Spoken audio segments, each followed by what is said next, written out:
देशाच्या राष्ट्रपती भवनामागे एका मराठी घराण्याचा काय संबंध आहे?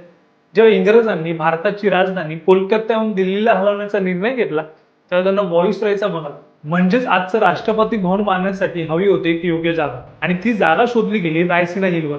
रायसीना गावातली ती मौल्यवान प्रॉपर्टी हुशार आणि पराक्रमी अशा सवाई तुकोजीराव होळकर तिसरे यांच्या मालकीची होती.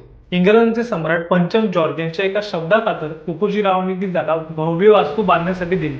पण होळकर घराण्याचा पराक्रम फक्त एवढाच नव्हता.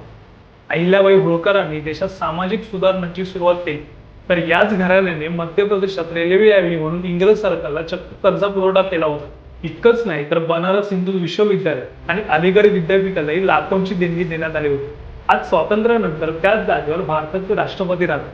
असं म्हटलं जातं की प्रजासत्ताक दिनी राष्ट्रपती भवनावर जो मानाचा घोडदळ सर्वात पुढे येतं, ते जो झेंडा डौलाने मिरवत आणतात, तो दुसरा मित्र कोणाचा नसून होळकरांचा राजेशाही झेंडा आहे. हा इतिहास फक्त इंदूरच्या होळकरांचा नाही, तर संपूर्ण महाराष्ट्राचा गौरव. आणि म्हणूनच जर गोष्ट आवडली असेल तर शेअर नक्की करा आणि आचार्य मीडियाला फॉलो करायला विसरू नका.